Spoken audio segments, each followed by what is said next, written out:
নমস্কার। আজ আমি আপনাদের পড়ে শোনাচ্ছি রবীন্দ্রনাথ ঠাকুরের একটি ছোট গল্প, নিশীথে। ডাক্তার ডাক্তার জ্বালাতন করিল এই অর্ধেক রাত্রে। চোখ মেলিয়া দেখি আমাদের জমিদার দক্ষিণাচরণ বাবু। ধরফর করিয়া উঠিয়া পিঠ ভাঙা চৌকিটা টানিয়া আনিয়া তাহাকে বসিতে দিলাম এবং উদ্বিগ্নভাবে তাহার মুখের দিকে চাহিলাম।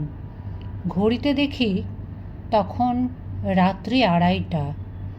দক্ষিণাচরণবাবু বিবর্ণ মুখে বিস্ফারিত নেত্রে কহিলেন, আজ রাত্রে আবার সেরূপ উপদ্রব আরম্ভ হইয়াছে। তোমার ঔষধ কোনো কাজে লাগিল না। আমি কিঞ্চিৎ সসংকোচে বলিলাম, আপনি বোধ করি মদের মাত্রা আবার বাড়াইয়াছেন। দক্ষিণাচরণবাবু অত্যন্ত বিরক্ত হইয়া কহিলেন, ওটা তোমার ভারী ভ্রম, মদ নহে। আদ্যপান্ত বিবরণ না শুনিলে তুমি আসল কারণটা অনুমান করিতে পারিবে না। কুলুঙ্গের মধ্যে ক্ষুদ্র টিনের ডিবায় ম্লানভাবে কেরোসিন জ্বলিতেছিল। আমি তাহা উস্কাইয়া দিলাম।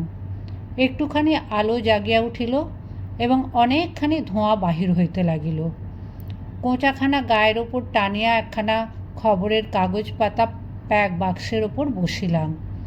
দক্ষিণাচরণবাবু বলিতে লাগিলেন, আমার প্রথম পক্ষের স্ত্রীর মতো এমন গৃহিণী অতি দুর্লভ ছিল, কিন্তু আমার তখন বয়স বেশি ছিল না, সহজেই রসাধিক্য ছিল। তাহার ওপর আবার কাব্যশাস্ত্রটা ভালো করিয়া অধ্যয়ন করিয়াছিলাম, তাই অবিমিশ্র গৃহিণীপনায় মন উঠিত না। কালিদাসের সেই শ্লোকটা প্রায় মনে উদয় হইত, গৃহিণী সচিবহ সখী মিতঃ প্রিয় শিষ্যা ললিতে কলাবিধৌ। কিন্তু আমার গৃহিণীর কাছে ললিত কলাবিধির কোনো উপদেশ খাটিত না এবং সখীভাবে প্রণয় সম্ভাষণ করিতে গেলে তিনি হাসিয়া উড়াইয়া দিতেন। গঙ্গার স্রোতে যেমন ইন্দ্রের ঐরাবত নাকাল হইয়াছিল, তেমনি তাহার হাসির মুখে বড় বড় কাব্যের টুকরা এবং ভালো ভালো আদরের সম্ভাষণ মুহূর্তের মধ্যে অপদস্থ হইয়া ভাসিয়া যাইত। তাহার হাসিবার আশ্চর্য ক্ষমতা ছিল। তাহার পর আজ বছর 4 হইল আমাকে সাংঘাতিক রোগে ধরিল। ওষ্ঠব্রণ হইয়া জ্বর বিকার হইয়া মরিবার দাখিল হইলাম। বাঁচিবার আশা ছিল না। একদিন এমন হইল যে ডাক্তার জবাব দিয়া গেল। এমন সময় এক আত্মীয় কোথা হইতে এক ব্রহ্মচারী আনিয়া উপস্থিত করিল। সে গব্য ঘৃতের সহিত একটা শিকড় বাটিয়া আমাকে খাওয়াইয়া দিল। ঔষধের গুণেই হোক বা অদৃষ্ট ক্রমেই হোক, সে যাত্রা বাঁচিয়া গেলাম। রোগের সময় আমার স্ত্রী অহর্নিশি এক মুহূর্তের জন্য বিশ্রাম করেন নাই। সেই কটা দিন একটি অবলা স্ত্রীলোক মানুষের সামান্য শক্তি লইয়া প্রাণপণ ব্যাকুলতার সহিত দ্বারে সমাগত যমদূতগুলার সঙ্গে অনবরত যুদ্ধ করিয়াছিলেন। তাহার সমস্ত প্রেম, সমস্ত হৃদয়, সমস্ত যত্ন দিয়া আমার এই অযোগ্য প্রাণটাকে যেন বক্ষের শিশুর মতো 2 হস্তে ঝাঁপিয়া ঢাকিয়া রাখিয়াছিলেন। আহার ছিল না, নিদ্রা ছিল না, জগতের আর কোনো কিছুর প্রতি দৃষ্টি ছিল না। যম তখন পরাহত ব্যাঘ্রের ন্যায় আমাকে তাহার কবল হইতে ফেলিয়া দিয়া চলিয়া গেলেন। কিন্তু যাইবার সময় আমার স্ত্রীকে একটা প্রবল থাবা মারিয়া গেলেন। আমার স্ত্রী তখন গর্ভবতী ছিলেন। অনতিকাল পরে এক মৃত সন্তান প্রসব করিলেন। তাহার পর হইতেই তাহার নানা প্রকার জটিল ব্যামোর সূত্রপাত হইল। তখন আমি তাহার সেবা আরম্ভ করিয়া দিলাম। তাহাতে তিনি বিব্রত হইয়া উঠিলেন, বলিতে লাগিলেন, আহ করো কি, লোকে বলিবে কি? অমন করিয়া দিনরাত্রি তুমি আমার ঘরে যাতায়াত করিও না, যেন নিজে পাখা খাইতেছি। এইরূপ ভান করিয়া রাত্রে যদি তাহাকে তাহার জ্বরের সময় পাখা করিতে যাইতাম তো ভারী একটা কাড়াকাড়ি ব্যাপারে পড়িয়া যাইত। কোনো দিন যদি তাহার শুশ্রূষা উপলক্ষে আমার আহারের নিয়মিত সময় 10 মিনিট উত্তীর্ণ হইয়া যাইত, তবে সেও নানা প্রকার অনুনয় অনুরোধ অনুযোগের কারণ হইয়া দাঁড়াইত। স্বল্পমাত্র সেবা করিতে গেলে হিতে বিপরীত হইয়া উঠিত। তিনি বলিতেন, পুরুষ মানুষের অতটা বাড়াবাড়ি ভালো নয়। আমাদের সেই বরানগরের বাড়িটি বোধ করি তুমি দেখিয়াছ। বাড়ির সামনেই বাগান এবং বাগানের সম্মুখেই গঙ্গা বহিতেছে। আমাদের শোবার ঘরের নিচেই দক্ষিণের দিকে খানিকটা জমি মেহেদির বেড়া দিয়ে ঘিরিয়া আমার স্ত্রী নিজের মনের মতো এক টুকরা বাগান বানাইয়াছিলেন। সমস্ত বাগানটির মধ্যে সেই খণ্ডটি অত্যন্ত সাদা সিধা এবং নিতান্ত দেশি, অর্থাৎ তাহার মধ্যে গন্ধের অপেক্ষা বর্ণের বাহার, ফুলের অপেক্ষা পাতার বৈচিত্র্য ছিল না, এবং টবের মধ্যে অকিঞ্চিৎকর উদ্ভিজ্জের পাশে কাঠি অবলম্বন করিয়া কাগজে নির্মিত লাটিন নামের জয়ধ্বজা উড়িত না। বেল, জুঁই, গোলাপ, গন্ধরাজ, করবী এবং রজনীগন্ধারই প্রাদুর্ভাব কিছু বেশি। প্রকাণ্ড একটা বকুল গাছের তলা সাদা মার্বেল পাথর দিয়া বাঁধানো ছিল। সুস্থ অবস্থায় তিনি নিজে দাঁড়াইয়া 2 বেলা তাহা ধুইয়া সাফ করাইয়া রাখিতেন। গ্রীষ্মকালে কাজের অবকাশে সন্ধ্যার সময় সেই তাহার বসিবার স্থান ছিল। সেখান হইতে গঙ্গা দেখা যাইত, কিন্তু গঙ্গা হইতে কুঠির পানসির বাবুরা তাহাকে দেখিতে পাইত না। অনেক দিন শয্যাগত থাকিয়া একদিন চৈত্রের শুক্লপক্ষ সন্ধ্যায় তিনি কহিলেন, ঘরে বদ্ধ থাকিয়া আমার প্রাণ কেমন করিতেছে, আজ একবার আমার সেই বাগানে গিয়া বসিব। আমি তাহাকে বহু যত্নে ধরিয়া ধীরে ধীরে সেই বকুলতলের প্রস্তর বেদিকায় লইয়া গিয়া শয়ন করাইয়া দিলাম। আমারই জানুর উপরে তাহার মাথাটি তুলিয়া রাখিতে পারিতাম, কিন্তু জানি সেটাকে তিনি অদ্ভুত আচরণ বলিয়া গণ্য করিবেন। তাই একটি বালিশ আনিয়া তাহার মাথার তলায় রাখিলাম। 2টি একটি করিয়া প্রস্ফুট বকুল ফুল ঝরিতে লাগিল, এবং শাখান্তরাল হইতে ছায়াঙ্কিত জ্যোৎস্না তাহার শীর্ণ মুখের উপর আসিয়া পড়িল। চারিদিক শান্ত নিস্তব্ধ। সেই ঘন গন্ধপূর্ণ ছায়ান্ধকারে এক পাশে নীরবে বসিয়া তাহার মুখের দিকে চাহিয়া আমার চোখে জল আসিল। আমি ধীরে ধীরে কাছের গোড়ায় আসিয়া 2 হস্তে তাহার একটা উত্তপ্ত শীর্ণ হাত তুলিয়া লইলাম। তিনি তাহাতে কোনো আপত্তি করিলেন না। কিছুক্ষণ এইরূপ চুপ করিয়া বসিয়া থাকিয়া আমার হৃদয় কেমন উদ্বেলিত হইয়া উঠিল। আমি বলিয়া উঠিলাম, তোমার ভালোবাসা আমি কোনো কালে ভুলিব না। তখনই বুঝিলাম কথাটা বলিবার কোনো আবশ্যক ছিল না। আমার স্ত্রী হাসিয়া উঠিলেন। সে হাসিতে লজ্জা ছিল, সুখ ছিল, এবং কিঞ্চিত অবিশ্বাস ছিল, এবং উহার মধ্যে অনেকটা পরিমাণে পরিহাসের তীব্রতাও ছিল।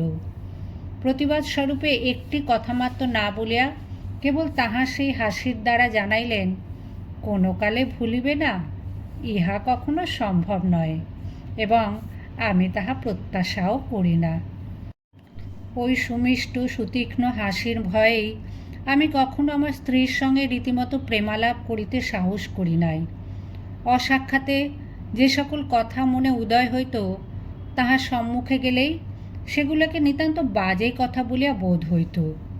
ছাপার অক্ষরে যেসব কথা পড়িলে 2 চক্ষু বাহিয়া দরদর ধারায় জল পড়িতে থাকে, সেইগুলা মুখে বলিতে গেলে কেন যে হাস্যের উদ্রেক করে এ পর্যন্ত বুঝিতে পারিলাম না। বাদ প্রতিবাদ কথায় চলে, কিন্তু হাসির ওপরে তর্ক চলে না।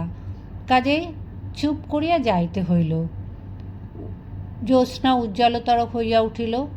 একটা কোকিল ক্রমাগতই কুহু কুহু ডাকিয়া অস্থির করিয়া গেল। আমি বসে বসে ভাবিতে লাগিলাম, এমন জ্যোৎস্না রাত্রেও কি পিকবধূ বধির হইয়া আছে? বহু চিকিৎসায় আমার স্ত্রীর রোগ উপশমের কোনো লক্ষণ দেখা গেল না। ডাক্তার বলিল, একবার বায়ু পরিবর্তন করিয়া দেখিলে ভালো হয়। আমি স্ত্রীকে লইয়া এলাহাবাদে গেলাম। এইখানে দক্ষিণাবাবু হঠাৎ থমকিয়া চুপ করিলেন, সন্দিগ্ধভাবে আমার মুখের দিকে চাহিলেন, তাহার পর দুই হাতের মধ্যে মাথা রাখিয়া ভাবিতে লাগিলেন। আমিও চুপ করিয়া রহিলাম। কুলুঙ্গিতে কেরোসিন মিটমিট করিয়া জ্বলিতে লাগিল এবং নিস্তব্ধ ঘরে মশার ভন ভন শব্দ সুস্পষ্ট হইয়া উঠিল। হঠাৎ মৌন ভঙ্গ করিয়া দক্ষিণাবাবু বলিতে আরম্ভ করিলেন। সেখানে হারান ডাক্তার আমার স্ত্রীকে চিকিৎসা করিতে লাগিলেন। অবশেষে অনেক কাল একইভাবে কাটাইয়া ডাক্তারও বলিলেন, আমিও বুঝিলাম এবং আমার স্ত্রীও বুঝিলেন যে তাহার ব্যামো সারিবার নহে, তাহাকে চিররুগ্ন হইয়াই কাটাইতে হইবে। তখন একদিন আমার স্ত্রী আমাকে বলিলেন, যখন ব্যামো সারিবে না এবং শীঘ্র আমার মরিবার আশাও নাই, তখন আর কতদিন এই জীবন মৃতকে লইয়া কাটাইবে? তুমি আর একটা বিবাহ করো। এটা যেন কেবল একটা সুযুক্তি এবং সৎ বিবেচনার কথা। ইহার মধ্যে যে ভারী একটা মহত্ব, বীরত্ব বা অসামান্য কিছু আছে এমন ভাব তাহা লেশ মাত্র ছিল না। এইবার আমার হাসিবার পালা ছিল, কিন্তু আমার কি তেমন করিয়া হাসিবার ক্ষমতা আছে? আমি উপন্যাসের প্রধান নায়কের ন্যায় গম্ভীর সমুচ্চভাবে বলিতে লাগিলাম, যতদিন এই দেহে জীবন আছে। তিনি বাধা দিয়া কহিলেন, নাও নাও, আর বলিতে হইবে না, তোমার কথা শুনিয়া আমি আর বাঁচি না। আমি পরাজয় স্বীকার না করিয়া বলিলাম, এ জীবনে আর কাহাকেও ভালোবাসিতে পারিব না। শুনিয়া আমার স্ত্রী ভারী হাসিয়া উঠিলেন। তখন আমাকে ক্ষান্ত হইতে হইল।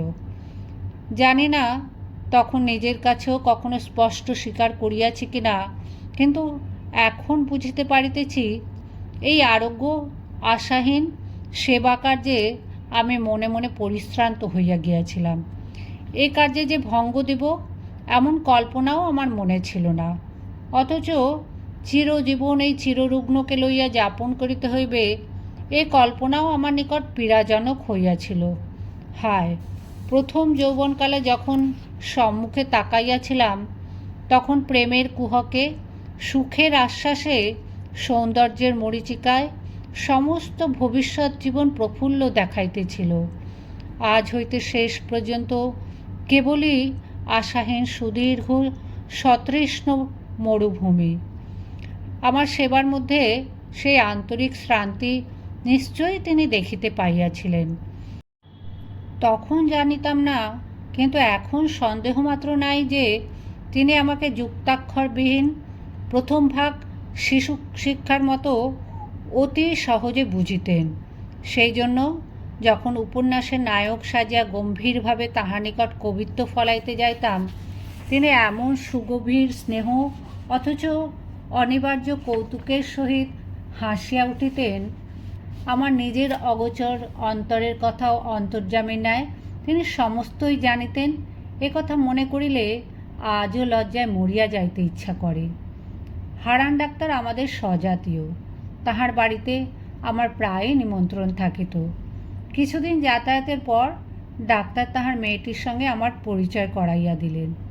মেয়েটি অবিবাহিত, তাহার বয়স 15 হইবে।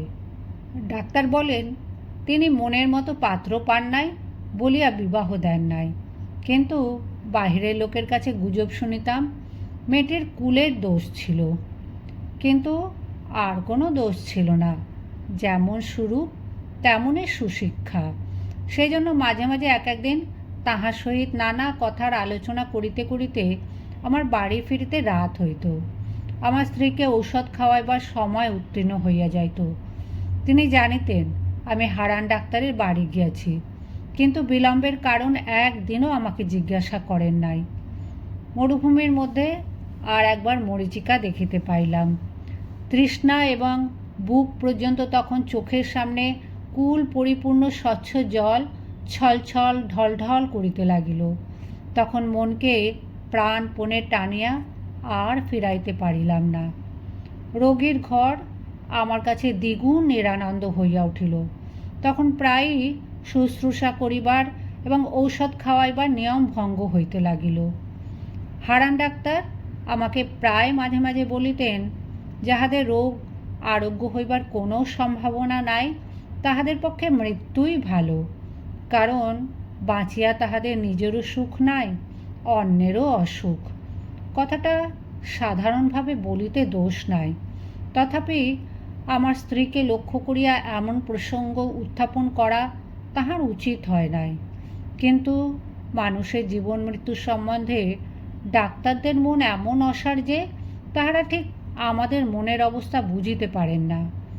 হঠাৎ একদিন পাশের ঘর হইতে শুনিতে পাইলাম আমার স্ত্রী হারানবাবুকে বলিতেছেন, ডাক্তার, কতকগুলো মিথ্যা ঔষধ গিলাইয়া ডাক্তারখানার দেনা বাড়াইতেছ কেন? আমার প্রাণটাই যখন একটা ব্যামো, তখন এমন একটা ওষুধ দাও যাহাতে শীঘ্রই এই প্রাণটা যায়। ডাক্তার বলিলেন, ছি, এমন কথা বলিবেন না। কথাটা শুনিয়া হঠাৎ আমার বক্ষে বড় আঘাত লাগিল।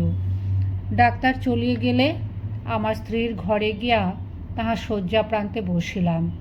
তাহার কপালে ধীরে ধীরে হাত বুলাইয়া দিতে লাগিলাম। তিনি কহিলেন, এ ঘর বড় গরম, তুমি বাহিরে যাও, তোমার বেড়াইতে যাইবার সময় হইয়াছে। খানিকটা না বেড়াইয়া আসলে আবার রাত্রে তোমার ক্ষুধা হইবে না। বেড়াইতে যাওয়ার অর্থ ডাক্তারের বাড়ি যাওয়া। আমি তাহাকে বুঝাইয়াছিলাম ক্ষুধা সঞ্চারের পক্ষে খানিকটা বেড়াইয়া আসা বিশেষ আবশ্যক। এখন নিশ্চয়ই বলিতে পারি তিনি প্রতিদিনই আমার এই ছলনাটুকু বুঝিতেন। আমি নির্বোধ, মনে করিতাম তিনি নির্বোধ। এই বলিয়া দক্ষিণাচরণবাবু অনেকক্ষণ করতলে মাথা রাখিয়া চুপ করিয়া বসিয়া রহিলেন। অবশেষে কহিলেন, আমাকে এক গ্লাস জল আনিয়া দাও। জল খাইয়া বলিতে লাগিলেন, একদিন ডাক্তারবাবুর কন্যা মনোরমা আমার স্ত্রীকে দেখিতে আসিবার ইচ্ছা প্রকাশ করিলেন। জানি না কী কারণে তাহার সে প্রস্তাব আমার ভালো লাগিল না, কিন্তু প্রতিবাদ করিবার কোনো হেতু ছিল না। তিনি একদিন সন্ধ্যাবেলায় আমাদের বাসায় আসিয়া উপস্থিত হইলেন। সেদিন আমার স্ত্রী বেদনা অন্যদিনের অপেক্ষা কিছু বাড়িয়া উঠিয়াছিল। যেদিন তাহার ব্যথা বাড়ে সেদিন তিনি অত্যন্ত স্থির নিস্তব্ধ হইয়া থাকেন, কেবল মাঝে মাঝে মুষ্টি বদ্ধ করিয়া থাকে এবং মুখ নীল হইয়া আসে। তাহাতেই তাহার যন্ত্রণা বুঝা যায়। ঘরে কোনো সাড়া ছিল না। আমি শয্যা প্রান্তে চুপ করিয়া বসিয়াছিলাম। সেদিন আমাকে বেড়াইতে যাইতে অনুরোধ করেন এমন সামর্থ্য তাহার ছিল না, কিংবা হয়তো বড় কষ্টের সময় আমি কাছে থাকি এমন ইচ্ছা তাহার মনে মনে ছিল। চোখে লাগিবে বলিয়া কেরোসিনের আলোটা দ্বারের পার্শ্বে ছিল। ঘর অন্ধকার এবং নিস্তব্ধ। কেবল একবার যন্ত্রণার কিঞ্চিত উপশমে আমার স্ত্রীর গভীর দীর্ঘ নিঃশ্বাস শোনা যাইতেছিল। এমন সময় মনোরমা ঘরের প্রবেশদ্বারে দাঁড়াইলেন। বিপরীত দিক হইতে কেরোসিনের আলো আসিয়া তাহার মুখের উপর পড়িল। আলো আঁধারে লাগিয়া তিনি কিছুক্ষণ ঘরের কিছুই দেখিতে না পাইয়া দ্বারের নিকট দাঁড়াইয়া ইতস্তত করিতে লাগিলেন। আমার স্ত্রী চমকে আমার হাত ধরিয়া জিজ্ঞাসা করিলেন, ও কে? তাহার সেই দুর্বল অবস্থায় হঠাৎ অচেনা লোক দেখিয়া ভয় পাইয়া আমাকে 2-3 বার অস্ফুট স্বরে প্রশ্ন করিলেন, ও কে? ও কে গো? আমার কেমন দুর্বুদ্ধি হইল, আমি প্রথমেই বলিয়া ফেললাম, আমি চিনি না। বলিবা মাত্রই কে যেন আমাকে কষাঘাত করিল। পরের মুহূর্তেই বলিলাম, ও, আমাদের ডাক্তারবাবুর কন্যা। স্ত্রী একবার আমার মুখের দিকে চাহিলেন। আমি তাহার মুখের দিকে চাহিতে পারিলাম না। পরক্ষণেই তিনি ক্ষীণ স্বরে অভ্যাগতকে বলিলেন, আপনি আসুন। আমাকে বলিলেন, আলোটা ধরো। মনোরমা ঘরে আসিয়া বসিলেন। তাহার সহিত রোগিণীর অল্প স্বল্প আলাপ চলিতে লাগিল। এমন সময় ডাক্তারবাবু আসিয়া উপস্থিত হইলেন। তিনি তাহার ডাক্তারখানা হইতে 2 শিশি ওষুধ সঙ্গে আনিয়াছিলেন। সেই 2টি শিশি বাহির করিয়া আমার স্ত্রীকে বলিলেন, এই নীল শিশিটা মালিশ করিবার আর এইটি খাইবার।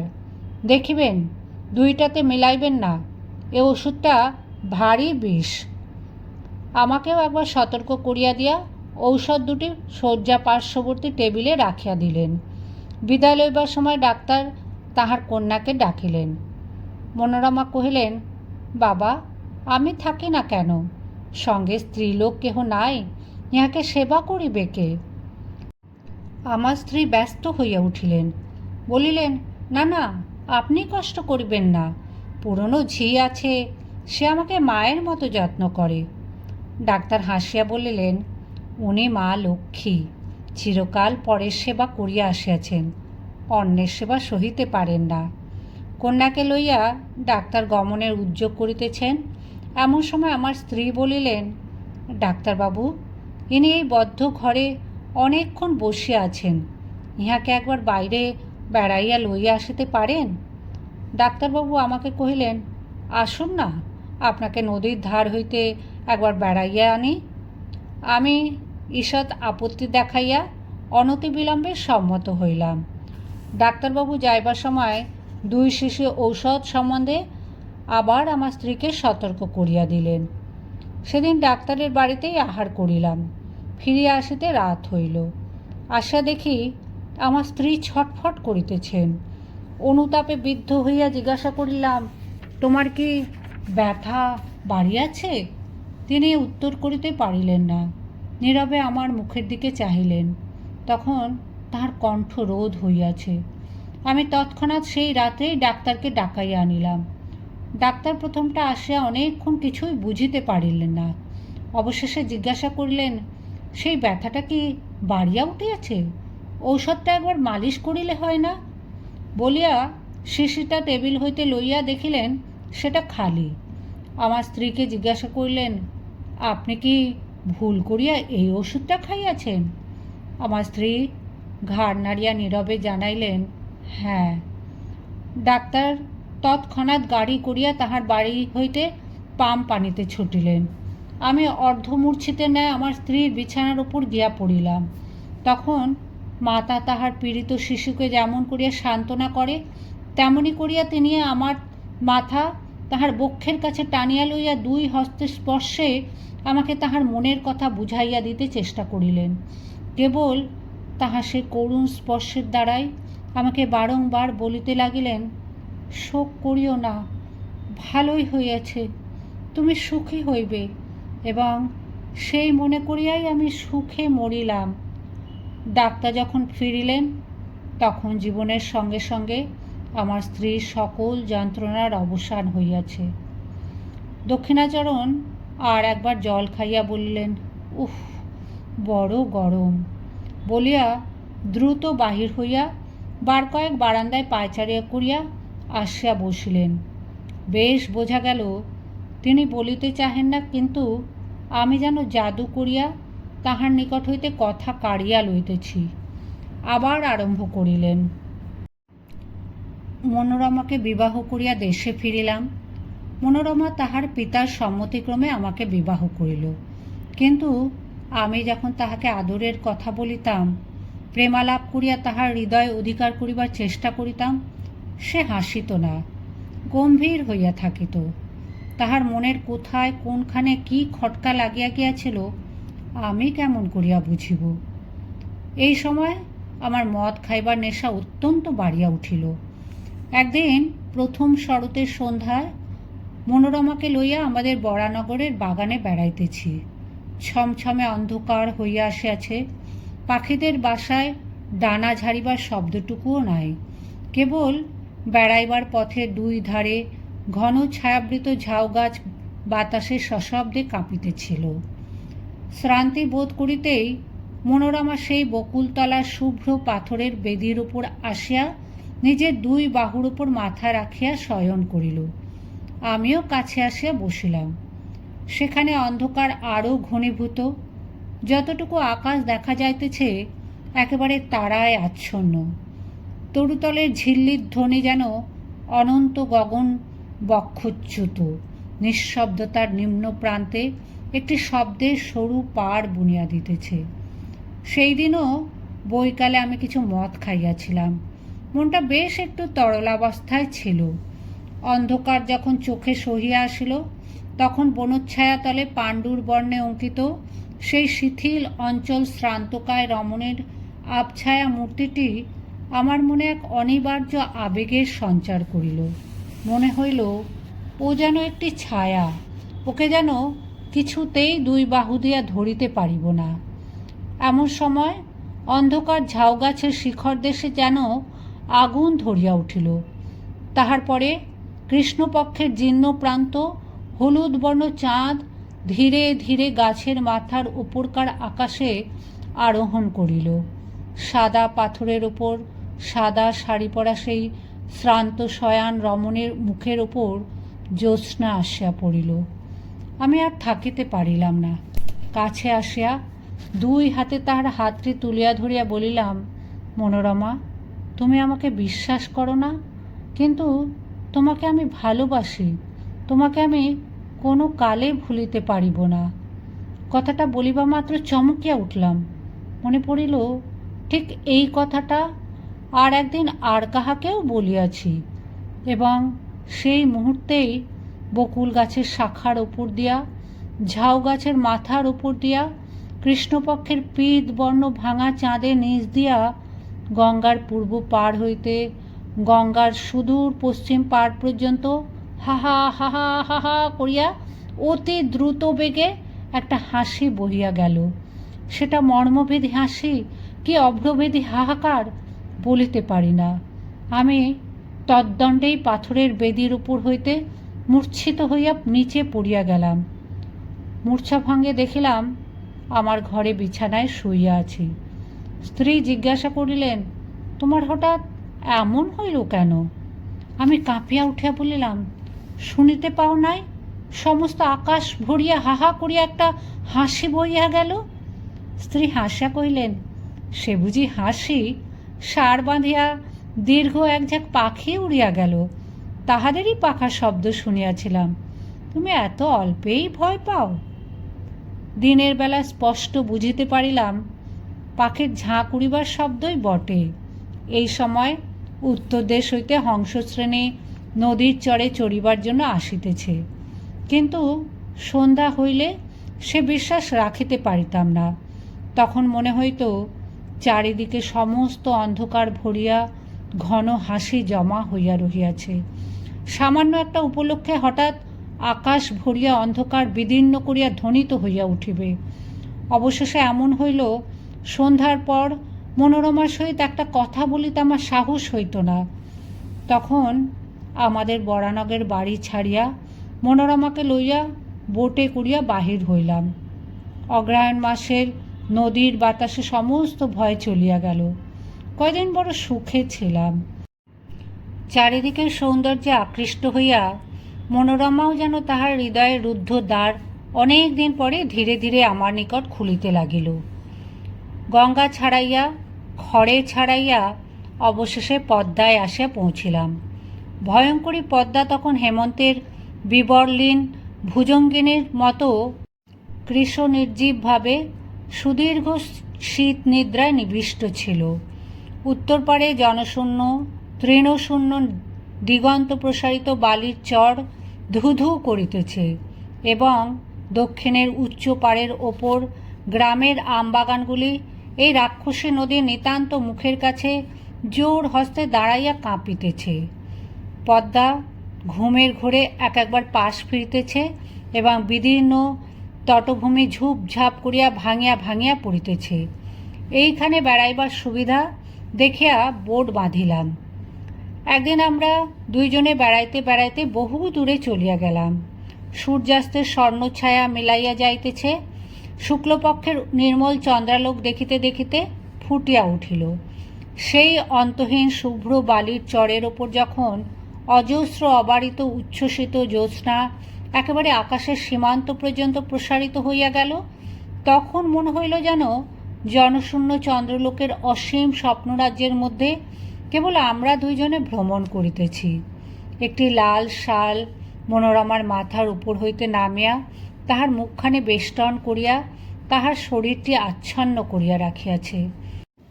নিস্তব্ধতা যখন নিবিড় হইয়া আসিল, কেবল একটি সীমাহীন দিশাহীন শুভ্রতা এবং শূন্যতা ছাড়া যখন আর কিছুই রহিল না, তখন মনোরমা ধীরে ধীরে হাতটি বাহির করিয়া আমার হাত চাপিয়া ধরিল। অত্যন্ত কাছে আসা সে যেন তাহার সমস্ত শরীর মন জীবন যৌবন আমার উপর বিন্যস্ত করিয়া নিতান্ত নির্ভর করিয়া দাঁড়াইল। পুলকিত উদ্বেলিত হৃদয়ে মনে করিলাম, ঘরের মধ্যে কি যথেষ্ট ভালোবাসা যায়? এইরূপ অনাবৃত অবারিত অনন্ত আকাশ নহিলে কি দুটি মানুষকে কোথাও ধরে? তখন মনে হইল, আমাদের ঘর নাই, দ্বার নাই, কোথাও ফিরিবার নাই। এমনি করিয়া হাতে হাতে ধরিয়া গম্যহীন পথে উদ্দেশ্যহীন ভ্রমণে চন্দ্রালোকিত শূন্যতার উপর দিয়া অবারিতভাবে চলিয়া যাইব।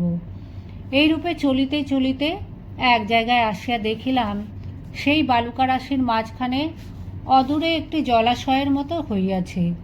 পদ্মা সরিয়া যাওয়ার পর সেইখানে জল বাঁধিয়া আছে।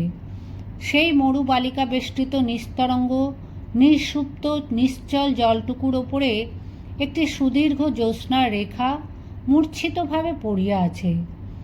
সেই জায়গাটাতে আসে আমরা দুইজনে দাঁড়াইলাম। মনোরমা কি ভাবে আমার মুখের দিকে চাহিল। তাহার মাথার উপর হইতে শালটা হঠাৎ খসিয়া পড়িল। আমি তাহার সেই জ্যোৎস্না বিকশিত মুখখানি তুলিয়া ধরিয়া চুম্বন করিলাম। এমন সময় সেই জনমানব শূন্য নিঃসঙ্গ মরুভূমির মধ্যে গম্ভীর স্বরে কে 3 বার বলিয়া উঠল, ও কে, ও কে, ও কে? আমি চমকিয়া উঠলাম। আমার স্ত্রীও কাঁপিয়া উঠিলেন। কিন্তু পরক্ষণেই আমরা দুইজনে বুঝিলাম, এই শব্দ মানসিক নহে, অমানসিকও নহে, চরবিহারী জলচর পাখির ডাক। হঠাৎ এত রাত্রে তাহাদের নিরাপদ নিভৃত নিবাসের কাছে লোক সমাগম দেখিয়া চকিত হইয়া উঠিয়াছে। সেই ভয়ের চমক খাইয়া আমরা দুইজনেই তাড়াতাড়ি বোটে ফিরিলাম। রাত্রে বিছানায় আসিয়া শুইলাম।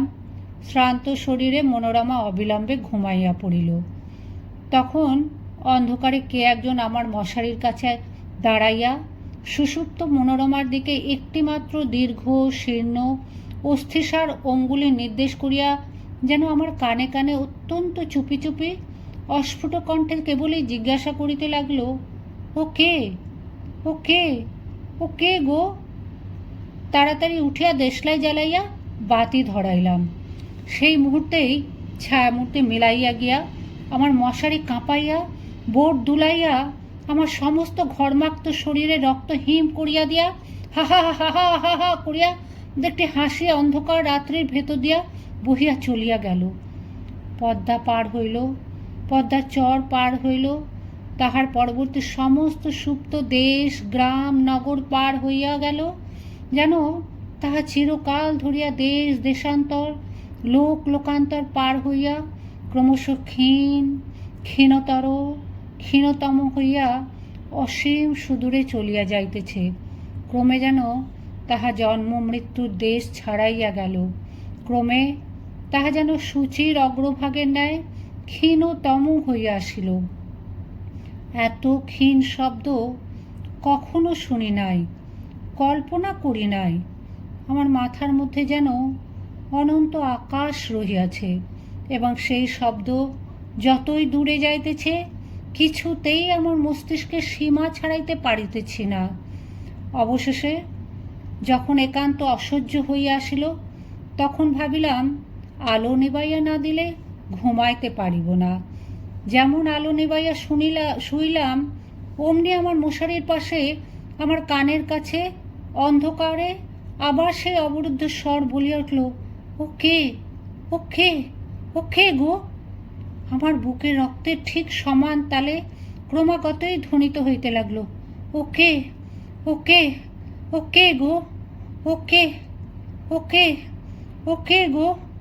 সেই গভীর রাত্রে নিস্তব্ধ বোটের মধ্যে আমার গোলাকার ঘড়িটাও সজীব হইয়া উঠিয়া তার ঘণ্টার কাঁটা মনোরমার দিকে প্রসারিত করিয়া সেলফের হইতে তালে তালে বলিতে লাগিল, ওকে, ওকে, ওকে গো, ওকে, ওকে, ওকে গো।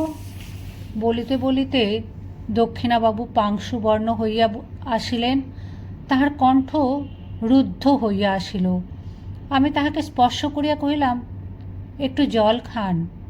এমন সময় হঠাৎ আমার কেরোসিনের শিখাটা দপদপ করিতে করিতে নিভিয়া গেল। হঠাৎ দেখিতে পাইলাম বাহিরে আলো হইয়াছে।